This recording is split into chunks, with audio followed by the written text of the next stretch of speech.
दोस्तों एक बार फिर से हम आपके लिए यूपीएससी आईएएस और IFS exam 2025 online form apply process की अपडेट लेके आ चुके हैं।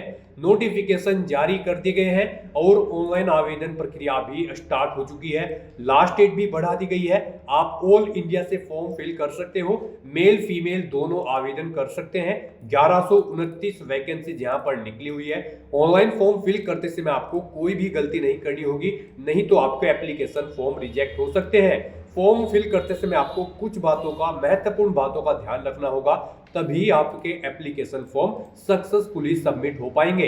इस वीडियो में हम आपको कंप्लीट जानकारी दिखाएंगे कि फॉर्म फिल करते समय आपको फोटोग्राफ, सिग्नेचर, डॉक्यूमेंट्स कैसे और कितने केबी में अपलोड करने होंगे, क्या आपका ओबीसी सर्टिफिकेट रहेगा। कंप्लीट जानकारी इस वीडियो में हम आपको स्टेप बाय स्टेप प्रोवाइड कराएंगे, तो आपको ये वीडियो शुरू से लेके एंड तक बिना स्किप किए हुए देखनी होगी। इस वीडियो को कंप्लीटली देखने पर ही आपके सभी सवाल और डाउट क्लियर होंगे। तो चलिए दोस्तों, बिना कोई वक्त कमाए शुरू करते हैं यूपीएससी आईएएस और आईएफएस फॉर्म फिलअप 2025 की पूरी जानकारी।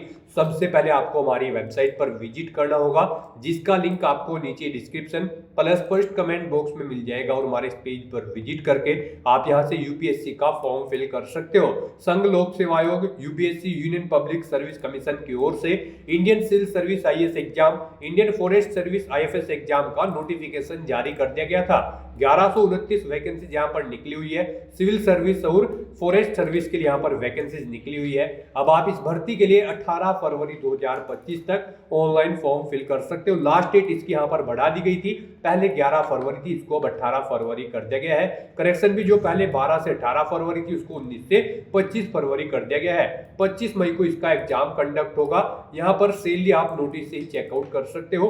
बैचलर डिग्री धारक कैंडिडेट अप्लाई कर सकते हैं। 21 से 32 वर्ष आयु सीमा है। 100 रुपए फीस है। SC/ST फीमेल को फीस जमा नहीं करनी होगी। ऑनलाइन आप ऑल इंडिया से अप्लाई कर सकते हो। upsconline.nic.in पोर्टल से इंपोर्टेंट लिंक सेक्शन में last date extended notice PDF link पर क्लिक करके आप इसकी लास्ट डेट एक्सटेंडेड चेकआउट कर सकते हो, जो कि बढ़ा दी गई थी। 18 फरवरी शाम 6 बजे तक कर दी गई है।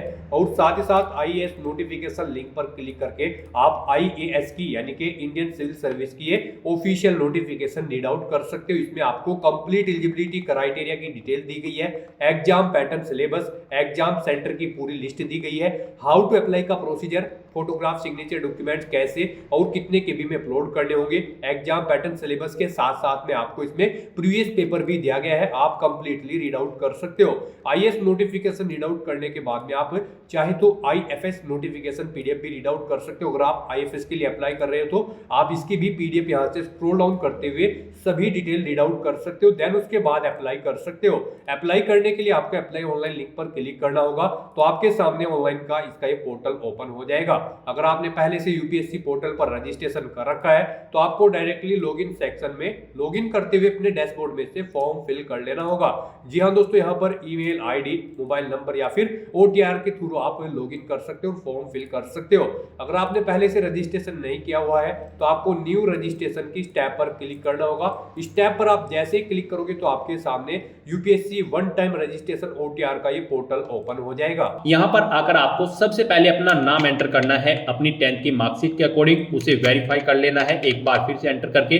उसके बाद यहाँ पर आपसे पूछा गया है कि क्या आपने कभी अपना नाम चेंज किया है, अगर किया है तो यस करें और फिर अपना चेंज नेम यहाँ पर दें, और अगर नहीं किया है तो यहाँ पर आप नो ऑप्शन सिलेक्ट कर लें। उसके बाद आप यहाँ पर अपना जेंडर सिलेक्ट करें, उसे वेरीफाई करें, अपनी डेट ऑफ बर्थ यहाँ पर आप सिलेक्ट करें। उसके बाद वही डेट ऑफ बर्थ एक बार फिर से यहाँ पर सिलेक्ट करके उसे वेरीफाई कर ले। फिर यहाँ पर आप अपने फादर का नाम एंटर करें और उसके बाद यहाँ पर आपको अपने फादर का नाम भी वेरीफाई कर लेना है एक बार फिर से एंटर करके।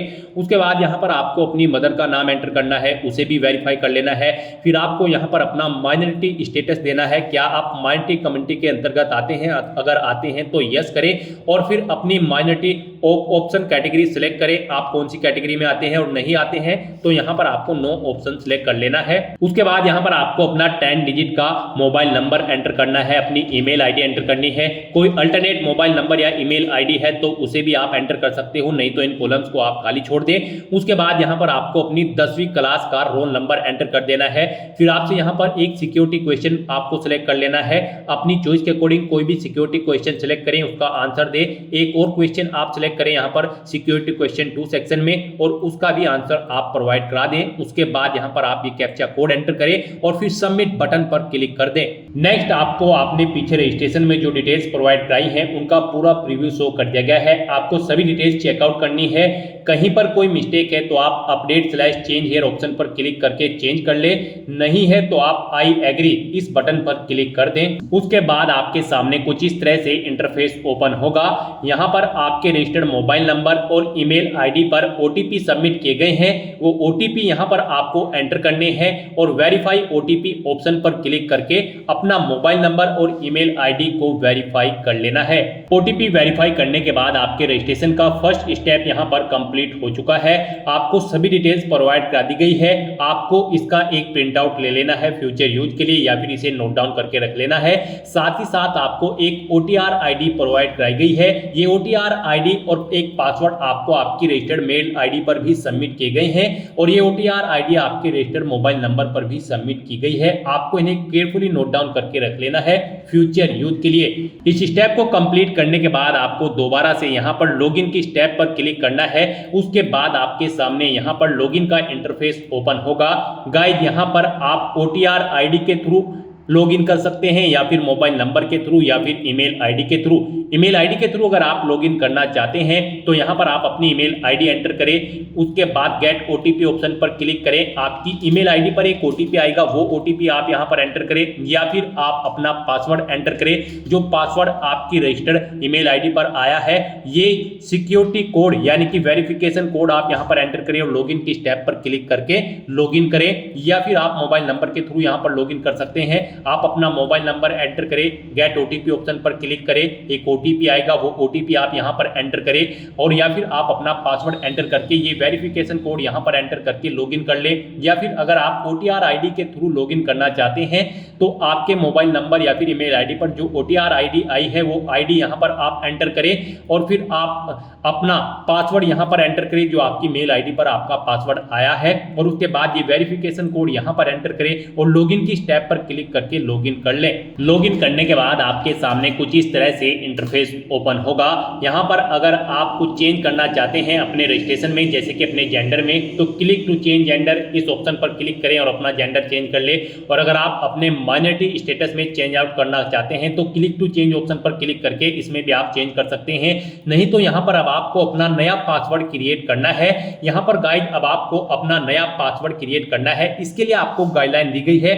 आपका पासवर्ड कम से कम 8 कैरेक्टर का होना चाहिए और ये अल्फा न्यूमेरिक फॉर्मेट में होना चाहिए। मींस आपके पासवर्ड में कम से कम एक अपर केस कैरेक्टर, एक लोअर केस कैरेक्टर, एक इंटीजर नंबर और एक स्पेशल कैरेक्टर जैसे कि @ या फिर डॉलर होना चाहिए। वही पासवर्ड आपको यहां पर एक बार फिर से एंटर करके कंफर्म कर लेना है। हम आपको पासवर्ड का सैंपल दिखा रहे हैं, इसके अकॉर्डिंग आपको अपना पासवर्ड क्रिएट करना है। तो आपका अपना पासवर्ड कुछ इस फॉर्मेट में रेडी करना है। इसमें आपका एक अपर केस कैरेक्टर, एक लोअर केस कैरेक्टर, एक इंटीजर नंबर और एक स्पेशल कैरेक्टर होना चाहिए और इसकी लेंथ कम से कम 8 कैरेक्टर की होनी चाहिए। तो इस फॉर्मेट में आपको अपना पासवर्ड यहां पर क्रिएट करना है। उसके बाद आपको सबमिट बटन पर क्लिक कर देना है। सबमिट बटन पर क्लिक करने के बाद आप अपने डैशबोर्ड से लॉग आउट करें और फिर अब यहां पर आप इनमें से ईमेल आईडी, मोबाइल नंबर या फिर ओटीआर आईडी के थ्रू अपने डैशबोर्ड में दोबारा से लॉगिन करें। अपने नए पासवर्ड को एंटर करने के बाद यहां पर आप अपनी ओटीआर आईडी एंटर करें, अपना नया पासवर्ड एंटर करें जो आपने चेंज किया है, ये वेरिफिकेशन कोड यहां पर एंटर करें और लॉगिन बटन पर क्लिक करके लॉगिन कर लें। नेक्स्ट आपके सामने कुछ इस तरह से इंटरफेस ओपन होगा। गाइस यहां पर हम आपको यूपीएससी का ओटीआर वन टाइम रजिस्ट्रेशन करके दिखा रहे हैं। इसे कंप्लीट करने के बाद आप यूपीएससी में निकलने वाली सभी भर्तियों पर अप्लाई करने के लिए एलिजिबल हो जाएंगे। सभी भर्तियों पर अप्लाई करने से पहले आपको ऐसे ही ओटीआर करना पड़ता है, बिना इसके आप यूपीएससी की किसी भी भर्ती के लिए अप्लाई नहीं कर पाओगे। तो यहां पर आने के बाद आपको अपने डैशबोर्ड में अपनी ओटीआर की प्रोफाइल को कंप्लीट करना है। सबसे पहले यहां पर आपको अपनी पर्सनल इंफॉर्मेशन प्रोवाइड करानी है। तो आप यहां पर पर्सनल इंफॉर्मेशन के इस लिंक पर क्लिक करें। उसके बाद आपके सामने कुछ इस तरह से इंटरफेस ओपन होगा। यहां पर आपको आपकी कुछ चीजें ऑटोमेटिकली फिर मिल गई है जो आपने रजिस्ट्रेशन के फर्स्ट स्टेप में प्रोवाइड कराई थी। आपको इस पेज को नीचे स्क्रॉल डाउन करना है और यहां पर सबसे पहले अब आपको अपनी सिटीजनशिप सिलेक्ट कर लेनी है। फिर आपको अपनी मातृभाषा यहां पर सिलेक्ट कर लेनी है। उसके बाद यहाँ पर आपको अपना मैरिटल स्टेटस सिलेक्ट कर लेना है, आप मैरिड हो या फिर अनमैरिड। प्लेस ऑफ बर्थ आप यहाँ पर एंटर सेलेक्ट करें, आप इंडिया से है या फिर आउटसाइड ऑफ इंडिया से। उसके बाद यहाँ पर आप अपना पोस्ट ऑफिस का नाम एंटर करें, सिटी या टाउन या फिर विलेज का नाम एंटर करें, अपना स्टेट यहाँ पर आप सिलेक्ट करें। उसके बाद आप अपना डिस्ट्रिक्ट यहाँ पर सिलेक्ट करें, फिर आप अपना पिन कोड यहाँ पर एंटर कर दें। उसके बाद यहाँ पर आपको अपनी कम्युनिटी सिलेक्ट कर लेनी है, आप जिस भी कम्युनिटी से बिलोंग करते हैं। फिर अगर आप रिजर्व कैटेगरी से बिलोंग करते हो तो आप अपना कास्ट का सर्टिफिकेट नंबर यहाँ पर एंटर करें और फिर डेजिग्नेशन सिलेक्ट करें, किसने आपको आपका कास्ट सर्टिफिकेट प्रोवाइड कराया है, जैसे कि तहसीलदार या फिर मैजिस्ट्रेट या फिर पटवारी या फिर कलेक्टर। आप ऑप्शन सिलेक्ट करें, फिर आप स्टेट सिलेक्ट करें, किस स्टेट का आपके पास यहाँ पर ये कास्ट सर्टिफिकेट है वो यहाँ पर आप सिलेक्ट कर लें। उसके बाद यहाँ पर कब आपको वो इशू हुआ है वो डेट आप सिलेक्ट करें और फिर जिस ऑफिस से आपको ये आपका कास्ट सर्टिफिकेट इशू हुआ है उसका पूरा एड्रेस आपको यहाँ पर एंटर कर देना है। ये सभी डिटेल्स आपको आपके सर्टिफिकेट में मिल जाएगी, वहां से आपको इन्हें देखकर यहाँ पर फिलअप कर देना है। फिर यहाँ पर आपको अपना रिलीजन सिलेक्ट कर लेना है। उसके बाद यहाँ पर आपको अपनी कास्ट का नाम दे देना है, फिर आपको अपने कास्ट सर्टिफिकेट का सीरियल नंबर यहाँ पर एंटर कर देना है। फिर यहाँ पर आपको अपने कास्ट सर्टिफिकेट का सीरियल नंबर एंटर कर देना है। उसके बाद यहाँ पर आपसे पूछा गया है कि क्या आप पीडब्ल्यूबीडी या फिर पीडब्ल्यूडी कैंडिडेट हैं, अगर हैं तो यस ऑप्शन सिलेक्ट करें और फिर बताएं आपकी परसेंटेज क्या यहाँ पर 40% से अबव है, अगर है तो यस करें, नहीं है तो नो ऑप्शन सिलेक्ट करें। और अगर आप यहाँ पर पीडब्ल्यूबीडी या फिर पीडब्ल्यूडी कैंडिडेट नहीं है तो आपको नो ऑप्शन सिलेक्ट करना है। उसके बाद यहाँ पर आपको अपना फोटो आइडेंटिटी कार्ड यहाँ पर सिलेक्ट कर लेना है, कोई भी एक फोटो आइडेंटिटी कार्ड यहाँ पर आपको प्रोवाइड कराना है। आप ऑप्शन सिलेक्ट करें, driving licence, PAN card, passport या फिर वोटर आईडी। उसके बाद उसका नंबर आप यहाँ पर एंटर कर दें। फिर यहाँ पर आपसे पूछा गया कि क्या आप पीएच या फिर पीडब्ल्यूबीडी कैंडिडेट हैं और यहाँ पर आप यूपीएससी के पहले के किसी एग्जाम में पार्टिसिपेट कर चुके हैं, अगर कर चुके हैं तो यस करें और फिर उसकी डिटेल दें, उस जैसे कि एग्जाम का नेम, उसका ईयर और अपना रोल नंबर आप यहाँ पर प्रोवाइड कराएं। और अगर आपने यूपीएससी के किसी भी एग्जाम में अब से पहले पार्टिसिपेट नहीं किया है तो यहाँ पर आपको नो ऑप्शन सिलेक्ट करना है। उसके बाद यहाँ पर आपसे पूछा गया है कि क्या आप अपनी पर्सनल इंफॉर्मेशन को यहाँ पर अवेलेबल कराना चाहते हैं, तो यहाँ पर आपको यस ऑप्शन सिलेक्ट कर लेना है। उसके बाद यहाँ पर आपको चेकबॉक्स को ओके करना है और सेव के इस बटन पर क्लिक करके अपनी पर्सनल इंफॉर्मेशन को सेव कर देना है। इस तरह से आपकी पर्सनल इंफॉर्मेशन यहाँ पर सेव हो जाएगी। इसके सामने आपको ओके का ग्रीन कलर का टिक मिल जाएगा। अब यहाँ पर आपको अपना एड्रेस इंफॉर्मेशन प्रोवाइड करानी है। एड्रेस इंफॉर्मेशन के इस लिंक पर क्लिक करें, उसके बाद आपके सामने कुछ इस तरह से इंटरफेस ओपन होगा। अब यहाँ पर आप अपना कोरोस्पोंडेंस एड्रेस एंटर करें, उसके बाद आप अपना परमानेंट एड्रेस यहाँ पर एंटर कर दें। और अगर आपका परमानेंट एड्रेस आपके कोरोस्पोंडेंस एड्रेस के अकॉर्डिंग सेम है तो यहाँ पर click here if your permanent postal address is same as correspondence address, आप इस चेकबॉक्स पर ओके कर दें। ऑटोमेटिकली आपका परमानेंट एड्रेस आपके कोरोस्पोंडेंस एड्रेस के अकॉर्डिंग फिल हो जाएगा। उसके बाद आप सेव के इस बटन पर क्लिक करके अपनी एड्रेस की इंफॉर्मेशन को आप सेव कर दें। एड्रेस की इंफॉर्मेशन प्रोवाइड कराने के बाद आपको अपना फोटो और सिग्नेचर अपलोड करने हैं, तो आप फोटो एंड साइन अपलोड इस लिंक पर क्लिक करें। आपके सामने कुछ इस तरह से इंटरफेस शो होगा। यहाँ पर आपको दी गई गाइडलाइंस के अकॉर्डिंग अपना फोटो और सिग्नेचर अपलोड करने हैं। गाइस यहाँ पर आपका फोटोग्राफ जेपीजी फॉर्मेट में होना चाहिए और आपका फोटो का डायमेंशन 550 पिक्सल से 1000 पिक्सल के बीच में होना चाहिए और आपका फोटो यहाँ पर कुछ इस तरह से होना चाहिए। उसके नीचे यहाँ पर आपको अपना नाम एंटर करना है और फिर किस डेट को यहाँ पर क्रिएट हुआ है वो डेट आपको यहाँ पर एंटर कर देनी है। यहाँ पर आपके फोटो का बैकग्राउंड व्हाइट कलर में होना चाहिए और ये 10 दिन से ओल्ड नहीं होना चाहिए। मींस जिस दिन आप फॉर्म भर रहे हैं उससे 10 दिन से ज्यादा पुराना फोटो आपका नहीं होना चाहिए। तो यहाँ पर आपको चूज फाइल बटन पर क्लिक करना है, फाइल को सिलेक्ट कर लेना है और अपना फोटो यहाँ पर आपको अपलोड कर देना है। अपना फोटो सिलेक्ट करने के बाद आपको इस चेकबॉक्स को ओके करना है और फिर आपको सेव बटन पर क्लिक कर देना है। और अगर आपका फोटो यहाँ पर बड़ा या छोटा है, आप उसे रिसाइज करना चाहते हैं तो यहाँ पर आप क्लिक हियर के इस लिंक पर क्लिक करें। यहाँ पर आपको पूरी गाइडलाइन दी गई है कैसे आप अपना फोटो यहाँ पर रिसाइज कर सकते हैं। यहाँ पर आपको अपने कंप्यूटर में MS पेंट ओपन कर लेना है, उसमें अपना फोटो इंपोर्ट कर लेना है और इन इंस्ट्रक्शंस को फॉलो करते हुए आपको अपना फोटो यहाँ पर रिसाइज कर लेना है।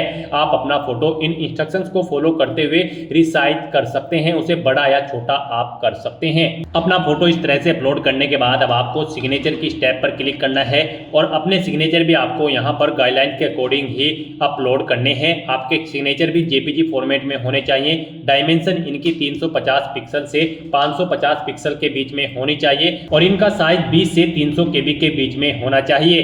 तो यहाँ पर अब आपको अपने सिग्नेचर अपलोड करने हैं। इसके लिए भी आपको चूज फाइल बटन पर क्लिक करना है, फाइल को सिलेक्ट कर लेना है और अपने सिग्नेचर्स को यहाँ पर आपको अपलोड कर देना है। सिग्नेचर की फाइल सिलेक्ट करने के बाद आपको इस चेकबॉक्स को ओके करना है और सेव के इस बटन पर क्लिक करके अपने सिग्नेचर को भी अपलोड कर देना है।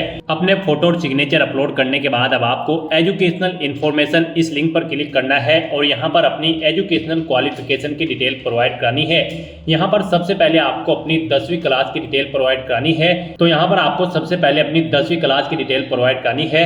यहाँ पर आप अपनी क्लास या डिवीजन बताएं या फिर ग्रेड जो भी आपने 10वीं क्लास में ऑब्टेन की है। जैसे कि अगर आपने फर्स्ट डिवीजन ऑब्टेन की है तो यहाँ पर फर्स्ट एंटर करें। उसके बाद आपने कितने % मार्क्स ऑब्टेन किए हैं वो यहाँ पर आप एंटर करें। सीजीपीए में स्कोर है तो यहाँ पर आप अपना सीजीपीए दें, कितने में से कितने आपका सीजीपीए है। उसके बाद पासिंग ऑफ ईयर आप प्रोवाइड कराएं, कब आपने अपना 10वीं का एग्जाम पास आउट किया है, कौन कौन से सब्जेक्ट थे यहाँ पर आप एंटर करें। यहाँ पर आपको अपने सभी सब्जेक्ट के नाम एंटर कर देने हैं बिना कोई स्पेशल कैरेक्टर यूज किए हुए, जैसे कि कोमा वगैरह आपको यहाँ पर नहीं लगाना है। और अपने सभी सब्जेक्ट्स का नाम यहाँ पर आपको स्पेस देकर एंटर कर देना है। उसके बाद यहाँ पर आपको स्कूल का नाम देना है जिससे आपने अपनी 10वीं क्लास पास आउट की है। फिर बोर्ड या यूनिवर्सिटी का नाम देना है जिससे आपने अपनी 10वीं क्लास पास आउट की है। उसके बाद आपको सेव के इस बटन पर क्लिक करके अपनी ये सभी डिटेल सेव कर देनी है। 10th क्लास की डिटेल प्रोवाइड कराने के बाद आपको अपनी 12th क्लास की डिटेल यहाँ पर प्रोवाइड करानी है।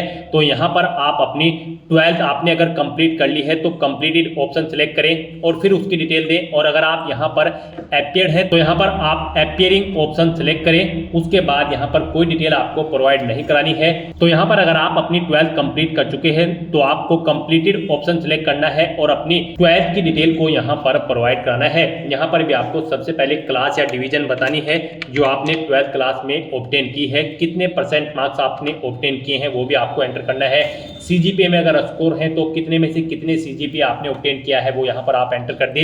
ईयर ऑफ पासिंग यहाँ पर आप देख कब आपने पास आउट की है अपनी 12वीं क्लास। फिर यहाँ पर आपको अपने सब्जेक्ट के नेम एंटर करने हैं बिना कोई स्पेशल कैरेक्टर यूज किए हुए, यानी कि कोमा वगैरह आपको यहाँ पर नहीं यूज करना है। बस आपको अपने सभी सब्जेक्ट के नाम यहाँ पर एंटर कर देने हैं।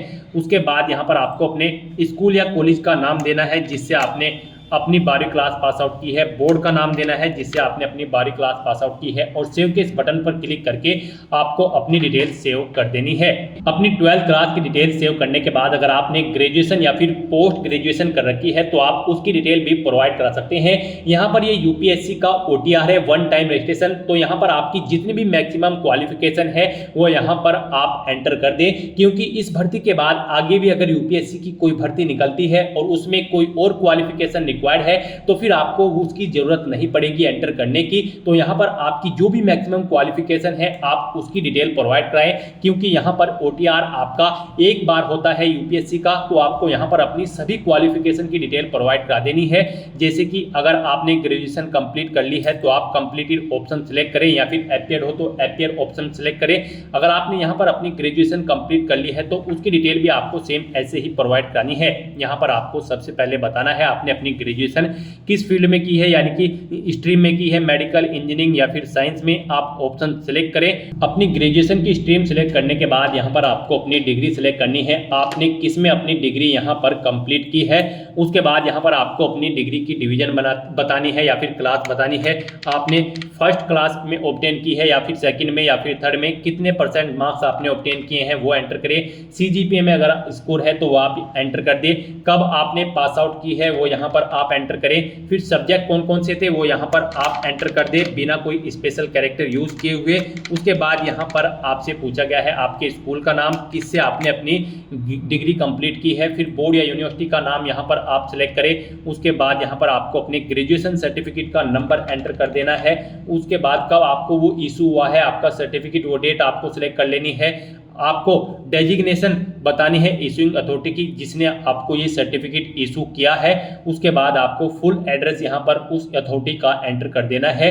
फिर यहाँ पर आपको पूछा गया है कि क्या आपने बेसिक एजुकेशनल क्वालिफिकेशन या फिर हायर क्वालिफिकेशन ऑब्टेन की है फॉरेन इंस्टीट्यूट से।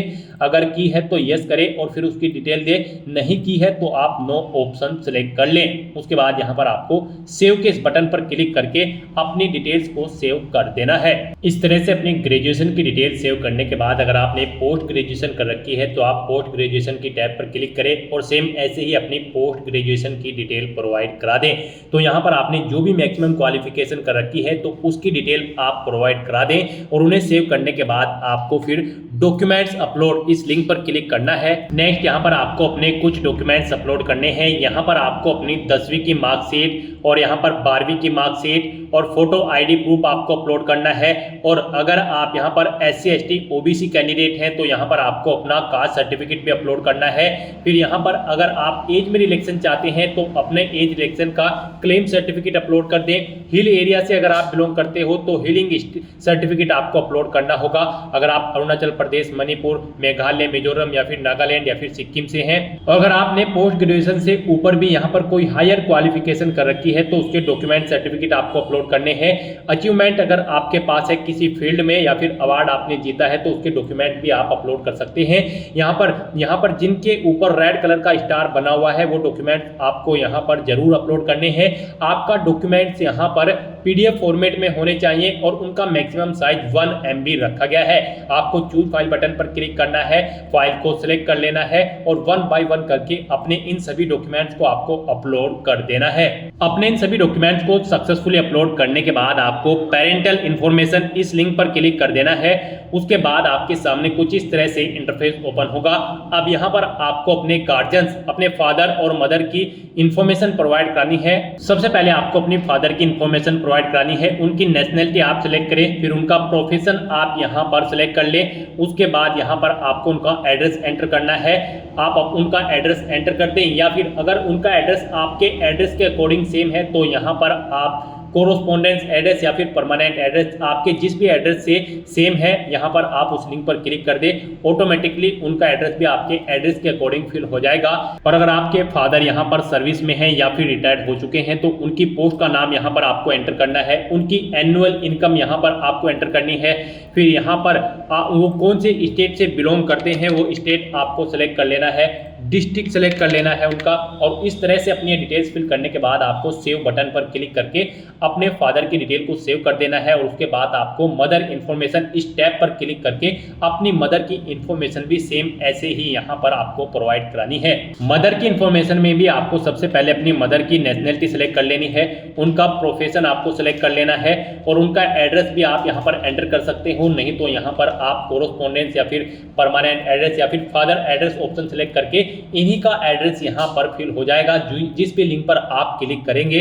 उसके बाद अगर वो यहाँ पर कार्यरत है यानी कि सर्विस करती हैं या फिर रिटायर्ड हो चुकी है तो उनकी पोस्ट का नाम यहाँ पर आप एंटर कर दें। उनकी एनुअल इनकम कितनी है वो यहाँ पर आप एंटर कर दें। नहीं है तो आप नोट एप्लीकेबल यहाँ पर एंटर कर सकते हैं और अगर एनुअल इनकम नहीं है तो यहाँ पर आप 0 एंटर कर सकते हैं। उसके बाद आपकी माता किस स्टेट से बिलोंग करती है यहाँ पर आप उस स्टेट का नाम सेलेक्ट करें। उसके बाद डिस्ट्रिक्ट सेलेक्ट करें और फिर उनकी ये डिटेल सेव के इस बटन पर क्लिक करके सेव कर दें। नेक्स्ट यहाँ पर आपको अपनी एम्प्लॉयमेंट इंफॉर्मेशन प्रोवाइड करानी है। आपको एम्प्लॉयमेंट इंफॉर्मेशन के इस लिंक पर क्लिक करना है। उसके बाद आपके सामने कुछ इस तरह से इंटरफेस ओपन होगा। यहाँ पर आपसे पूछा गया है आप सेंट्रल गवर्नमेंट के एम्प्लॉय हैं या फिर स्टेट गवर्नमेंट में आपने सर्विस की है या फिर PSU में या फिर किसी प्राइवेट सेक्टर में या फिर किसी अदर में। आप ऑप्शन सेलेक्ट करें और फिर उसकी डिटेल दें। और अगर आप एम्प्लॉय नहीं है आपको यहाँ पर नॉट एम्प्लॉयड ऑप्शन सेलेक्ट करना है और फिर आपको यहाँ पर नो ऑप्शन सेलेक्ट करने हैं और सेव बटन पर क्लिक कर देना है। इस तरह से आपकी एम्प्लॉयमेंट इंफॉर्मेशन यहाँ पर सेव हो जाएगी। उसके बाद आपको UPSC एग्जामिनेशन इंफॉर्मेशन इस लिंक पर क्लिक करना है। उसके बाद आपके सामने कुछ इस तरह से इंटरफेस ओपन होगा। यहाँ पर आपसे पूछा गया है कि क्या आपको UPSC ने कभी एग्जाम में बैठने से रोका है। अगर रोका है तो यस करें और फिर उसकी डिटेल दे। नहीं रोका है तो यहाँ पर आप नो ऑप्शन सेलेक्ट कर ले। फिर आपसे पूछा गया है कि क्या आप UPSC के प्रीवियस ईयर के एग्जामिनेशन में भी पार्टिसिपेट किए हैं। अगर किए हैं तो यस करें और फिर उसकी डिटेल दे। नहीं किए हैं तो आप नो ऑप्शन सेलेक्ट कर लें। और फिर आपसे पूछा गया है कि लास्ट के कुछ ईयर में आपने सिविल सर्विस एग्जामिनेशन में पार्टिसिपेट किया है और आपको सर्विस या फिर पोस्ट ऑफर्ड हुई है। अगर हुई है तो यस करें और उसकी डिटेल दें, नहीं हुई है तो आपको नो ऑप्शन सेलेक्ट कर लेना है। इस तरह से अपनी डिटेल्स फिल करने के बाद अब आपको सेव के इस बटन पर क्लिक करना है, अपनी इस डिटेल को सेव कर देना है और फिर आपको achievement, prizes, medals and other इस लिंक पर क्लिक कर देना है और यहाँ पर अपनी अचीवमेंट्स की डिटेल आपको प्रोवाइड करानी है। यहाँ पर अगर आपने यूनिवर्सिटी या फिर स्टेट या फिर नेशनल लेवल पर किसी गेम में पार्टिसिपेट किया है और आपको कोई प्राइज या फिर मेडल या फिर स्कॉलरशिप मिली है तो यहाँ पर आप उसकी डिटेल दे सकते हैं। स्पोर्ट में अगर आपके पास एनसीसी या फिर अदर है तो आप यहाँ पर उसकी डिटेल दें और अगर आपने कोई पोजीशन डिस्ट्रिक्शन लीडरशिप हासिल की है स्कूल या कॉलेज में उसकी डिटेल प्रोवाइड करा दें। कोई अदर एक्स्ट्रा करिकुलम एक्टिविटीज आपने की है तो उसकी डिटेल प्रोवाइड करा सकते हैं। तो इस तरह से यहाँ पर आपको अपने इन अचीवमेंट्स की, प्राइजेस की, मेडल्स की डिटेल यहाँ पर प्रोवाइड करानी है। अगर आपने अचीवमेंट्स यहाँ पर ऑब्टेन किए हैं, नहीं किए हैं तो आप इनको खाली छोड़ सकते हैं। फिर यहाँ पर आपसे पूछा गया है कि क्या आपके पास यहाँ पर 5 एकड़्स एग्रीकल्चर लैंड है और यहाँ पर आपका रेजिडेंशियल फ्लैट 1000 स्क्वायर मीटर से ज्यादा है या फिर रेजिडेंशियल प्लॉट आपका 100 स्क्वायर यार्ड से अबव है या फिर आपका रेजिडेंशियल प्लॉट यहाँ पर 200 स्क्वायर यार्ड या फिर उससे अबव है। अगर इनमें से कोई भी ऑप्शन है तो आप यस ऑप्शन सेलेक्ट करें, नहीं तो नो ऑप्शन सेलेक्ट करें। फिर यहाँ पर आपको अपनी लैंग्वेज की डिटेल प्रोवाइड करानी है। कौन कौन सी लैंग्वेज आप जानते हैं, जैसे कि हिंदी, और उसे आप रीड, राइट, स्पीक और जो भी जानते हैं यहाँ पर आप ऑप्शन सेलेक्ट करें और फिर एग्जामिनेशन आपने कौन सा पास आउट किया है वो एग्जामिनेशन आप यहाँ पर एंटर कर दें। इस तरह से यहाँ पर आपको अपनी लैंग्वेज की डिटेल प्रोवाइड करनी है। अगर आप एक से ज्यादा लैंग्वेज जानते हैं तो यहाँ पर ऐड के इस बटन पर क्लिक करें, फिर यहाँ पर आप अपनी दूसरी लैंग्वेज सेलेक्ट करें और उसकी डिटेल दें। इस तरह से अपनी लैंग्वेज की डिटेल आपको यहाँ पर प्रोवाइड करनी है और फिर आपको सेव के इस बटन पर क्लिक करके अपनी डिटेल सेव कर देनी है। इस तरह से आपके वन टाइम रजिस्ट्रेशन की प्रोफाइल आपकी कंप्लीट हो जाएगी। यहाँ पर इन सभी ऑप्शन के सामने आपको ग्रीन कलर का ओके का टिक मिल जाएगा। तो यहाँ पर आपकी OTR की प्रोफाइल कंप्लीट हो चुकी है। गाइस, यहाँ पर OTR कंप्लीट करने के बाद आपको यूपीएससी की भर्तियों के लिए अप्लाई करना है। उसके लिए आपको लेटेस्ट नोटिफिकेशन की स्टेप पर क्लिक करना है। नेक्स्ट आपके सामने कुछ इस तरह से इंटरफेस ओपन होगा। यहाँ पर यूपीएससी की जो भी भर्तियां करंट में चल रही है उन सभी की लिस्ट आपको मिल जाएगी। यहाँ पर आप सिविल सर्विस प्री एग्जाम और civil service and Indian forest service examination के सेक्शन में आकर क्लिक हियर फॉर पार्ट 1 भाग 1 के लिए यहाँ क्लिक करें। आप इस लिंक पर क्लिक करें, उसके बाद आपके सामने यहाँ पर ये इंस्ट्रक्शंस ओपन होंगे। आपको इन्हें रीड करना है, पेज को नीचे स्क्रॉल करना है और यस हाँ इस ऑप्शन पर क्लिक कर देना है। उसके बाद आपको ओके के पॉपअप पर क्लिक कर देना है। नेक्स्ट आपके सामने कुछ इस तरह से इंटरफेस ओपन होगा। यहाँ पर आपका भाग 1 का जो पंजीकरण है वो यहाँ पर आपका ऑटोमेटिकली आपके OTR से फिलअप कर दिया गया है। सभी ओके के निशान आपको यहाँ पर शो हो जाएंगे। उसके बाद यहाँ पर आपको चेकबॉक्स को ओके करना है और आई एग्री इस ऑप्शन पर क्लिक कर देना है। फिर आपको आपके डैशबोर्ड में रिडायरेक्ट कर दिया जाएगा। यहाँ पर आप पार्ट 1 के लिए अप्लाई कर चुके हो। अब आपको यहाँ पर भाग 2 के लिए यहाँ क्लिक करें, इस लिंक पर क्लिक कर देना है।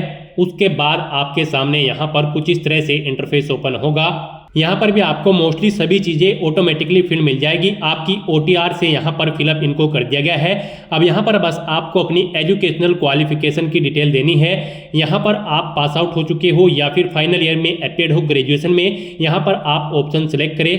पास आउट अगर आप हैं तो फिर यहाँ पर आप सेलेक्ट करें किस सब्जेक्ट में आपने अपनी यहाँ पर ग्रेजुएशन कंप्लीट की है, आप ऑप्शन सेलेक्ट करें। फिर आपसे पूछा गया है आप किस परीक्षा के लिए सम्मिलित होना चाहते हैं, IAS सिविल सर्विस या फिर इंडियन फॉरेस्ट सर्विस या फिर दोनों के लिए। आप अपनी चॉइस के अकॉर्डिंग यहाँ पर ऑप्शन सेलेक्ट करें। यहाँ पर गाइड आपको Indian civil service IAS exam में पार्टिसिपेट करने के लिए आपके पास बैचलर डिग्री यानी कि ग्रेजुएट डिग्री होनी जरूरी है किसी भी डिसिप्लिन के अंतर्गत किसी वेल रिकॉग्नाइज्ड यूनिवर्सिटी से। और अगर आप IFS Indian forest service exam के लिए अप्लाई करना चाहते हैं तो आपके पास बैचलर डिग्री होनी जरूरी है और उसमें आपके पास एक सब्जेक्ट के रूप में होना चाहिए सब्जेक्ट जैसे कि animal husbandry and veterinary science या फिर बोटनी के अंतर्गत या फिर केमिस्ट्री या फिर जियोलॉजी या फिर मैथमेटिक्स या फिर फिजिक्स, स्टैटिक्स एंड जियोलॉजी या फिर एग्रीकल्चर या फिर इसके इक्विवेलेंट में आपके पास ग्रेजुएट डिग्री होनी चाहिए।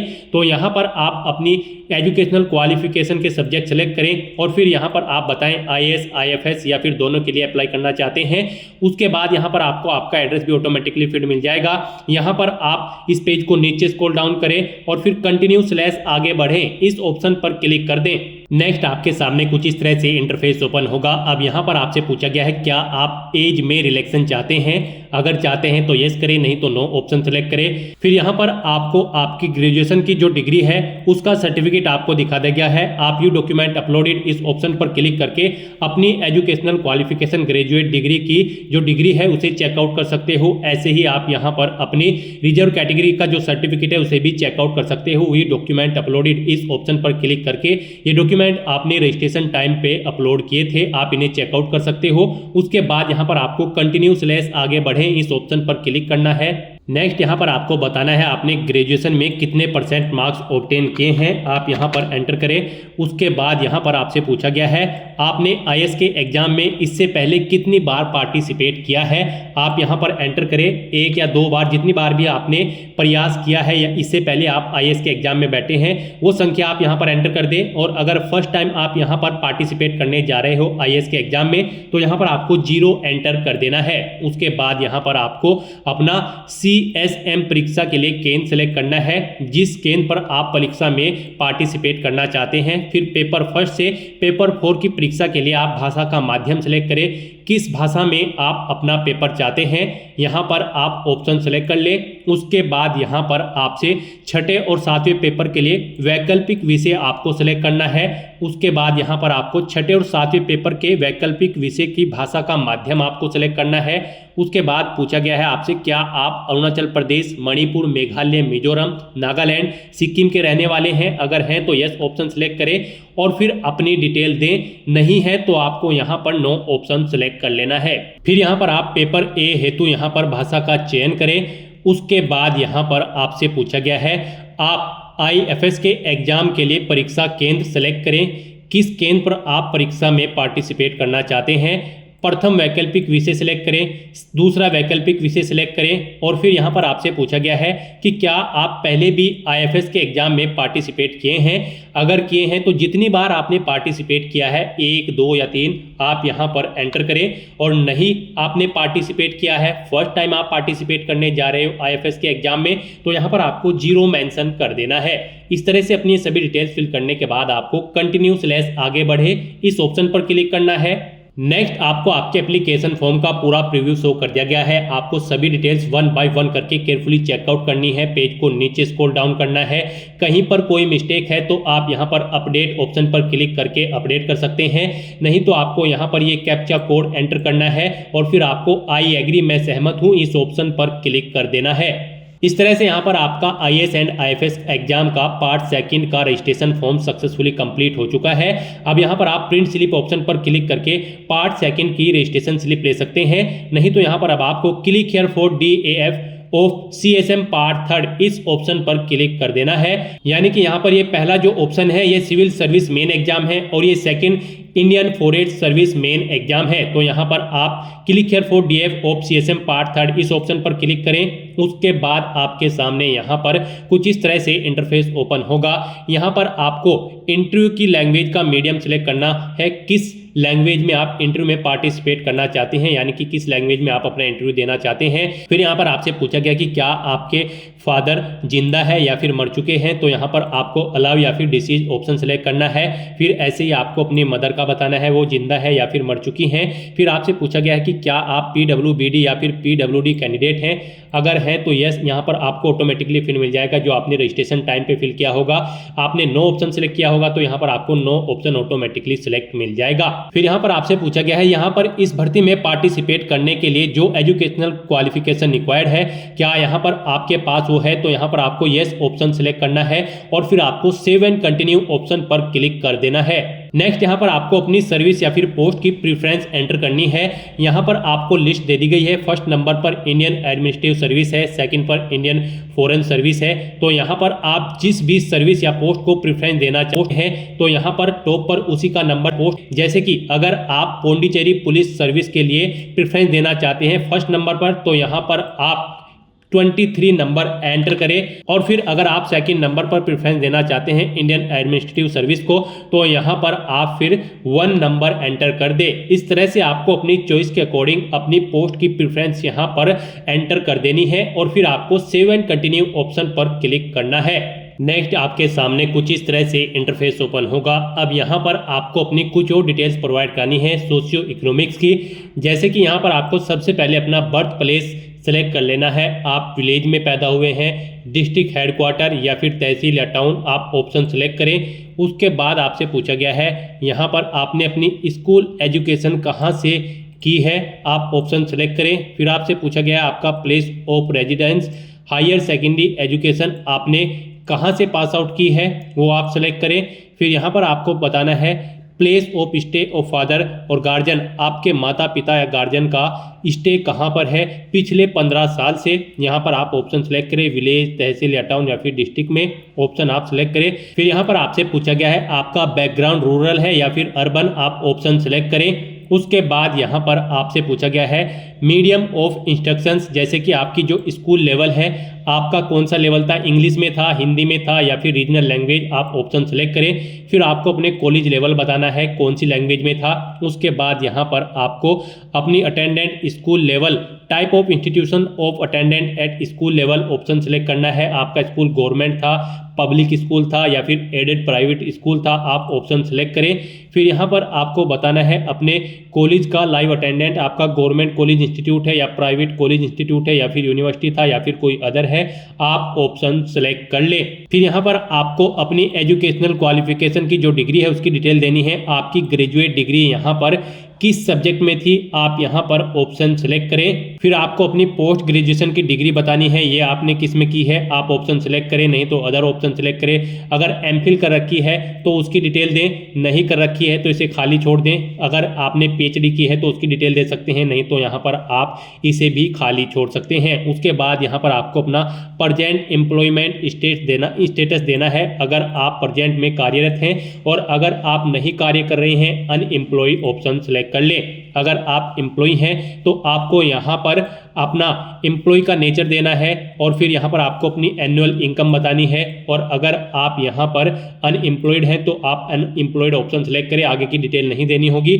उसके बाद आपसे पूछा गया है यहाँ पर आपने प्रीवियस सिविल सर्विस एग्जामिनेशन के बारे में आपसे पूछा गया है। यहाँ पर आपसे पूछा गया है कि क्या आप पहले भी सिविल सर्विस एग्जाम में सिलेक्ट हुए हैं, अगर हुए हैं तो आप यस ऑप्शन सेलेक्ट करें, उसकी डिटेल दें, नहीं हुए हैं तो आपको नो ऑप्शन सेलेक्ट कर लेना है। फिर यहाँ पर आपसे पूछा गया कि क्या आप इससे पहले भी किसी कॉम्पिटिटिव एग्जाम में पार्टिसिपेट कर चुके हैं, अगर कर चुके हैं तो यहाँ पर आप ऑप्शन सेलेक्ट करें, नहीं तो अगर नहीं है इनमें वो एग्जाम तो आप any other examination option select करें। इस तरह से यहाँ पर आपको 3 एग्जाम बताने हैं, क्या आप यहाँ पर किसी एग्जामिनेशन में सिलेक्ट हुए हैं, अगर हुए तो एग्जाम सेलेक्ट करें, नहीं तो आप any other examination option select कर लें। फिर यहाँ पर आपसे पूछा गया है आप सिविल सर्विस क्यों ज्वाइन करना चाहते हैं, फर्स्ट प्रायोरिटी आप किसे देना चाहते हैं, job security, job satisfaction, power या फिर बेटर पे या फिर बेटर सर्विस कंडीशन, आप यहाँ पर ऑप्शन सेलेक्ट करें। और उसके बाद यहाँ पर आप सेकंड प्रायोरिटी पे भी ऑप्शन सेलेक्ट कर ले। नेक्स्ट यहाँ पर आपसे पूछा गया है आपका बैकग्राउंड ऑफ पेरेंट्स गार्जियन, यानी कि आपके गार्जियन का बैकग्राउंड के बारे में यहाँ पर आपसे पूछा गया है। आपको अपने फादर या फिर गार्जियन की क्वालिफिकेशन सिलेक्ट कर लेनी है, अपनी मदर की क्वालिफिकेशन आपको सिलेक्ट कर लेनी है। फिर आपसे पूछा गया है आपको सिविल सर्विस एग्जाम के बारे में कैसे पता चला है, आप यहाँ पर ऑप्शन सेलेक्ट करें, एम्प्लॉयमेंट न्यूज या फिर डेली न्यूज़पेपर या फिर यूपीएससी की वेबसाइट से आप ऑप्शन सेलेक्ट करें। If source is employment news, daily newspaper, तो यहाँ पर आप एम्प्लॉयमेंट न्यूज या न्यूज़पेपर का नाम एंटर कर दें। फिर यहाँ पर आपके सिविल सर्विस एग्जाम की कोचिंग के बारे में आपसे पूछा गया है, यहाँ पर आपने सिविल सर्विस प्री एग्जाम के लिए कहाँ से कोचिंग की है, government institute, university, private coaching centre या फिर अदर, आप ऑप्शन सेलेक्ट करें। फिर आप सिविल सर्विस मेन एग्जाम के लिए बताना है कहाँ से आपने कोचिंग की है, यहाँ पर भी आप ऑप्शन सेलेक्ट कर लें। फिर आपसे पूछा गया है आपने सिविल सर्विस पर्सनैलिटी टेस्ट के लिए कहाँ से कोचिंग की है, आप यहाँ पर भी ऑप्शन सेलेक्ट कर लें। उसके बाद आपको सिविल सर्विस प्री एग्जामिनेशन की डिटेल देनी है, नंबर ऑफ अटेम्प्ट मेड, यहाँ पर कितनी बार आपने सिविल सर्विस प्री एग्जाम में अब से पहले पार्टिसिपेट किया है, जितनी बार भी किया है वो यहाँ पर आप एंटर करें, नहीं किया है तो 0 एंटर करें। फिर नंबर ऑफ टाइम क्वालिफाई, यहाँ पर अगर आप 1 या 2 या 3 बार पार्टिसिपेट कर चुके हैं तो कितनी बार आपने क्वालिफाई किया है वो नंबर आप दे दें, नहीं किया है तो 0 आप यहाँ पर एंटर कर दें। फिर आपको सिविल सर्विस मैन एग्जाम के बारे में भी ऐसी ही अपनी जानकारी देनी है, कितनी बार आप अपियर हुए हैं, कितनी बार आपने क्वालिफाई किया है वो आप एंटर करें। फिर यहाँ पर आपको ऑप्शनल सब्जेक्ट के बारे में बताना है, optional subject in previous years main examination if applicable में आपको यहाँ पर पर ऑप्शन सेलेक्ट कर लेना है। फिर यहाँ पर आपको बताया गया है आपने जो ऑप्शनल सब्जेक्ट सेलेक्ट किया है वो आपकी जो कॉलेज या यूनिवर्सिटी में कोर्स था उससे बिल्कुल डिफरेंट है, तो यहाँ पर आप सेम चाहते हैं सेम सब्जेक्ट या फिर डिफरेंट सब्जेक्ट, ऑप्शन सेलेक्ट कर ले। फिर यहाँ पर अगर आप सिविल सर्विस एग्जाम में कोई इंप्रूवमेंट करना चाहते हैं जैसे कि सिलेबस, एग्जामिनेशन सिस्टम या फिर पर्सनैलिटी टेस्ट में, तो उसके लिए आप यहाँ पर सजेशन दे सकते हैं। यहाँ पर मैक्सिमम 200 वर्ड आप राइट कर सकते हैं अपनी सजेशन देने के लिए। उसके बाद यहाँ पर आपको सेव एंड कंटिन्यू ऑप्शन पर क्लिक कर देना है।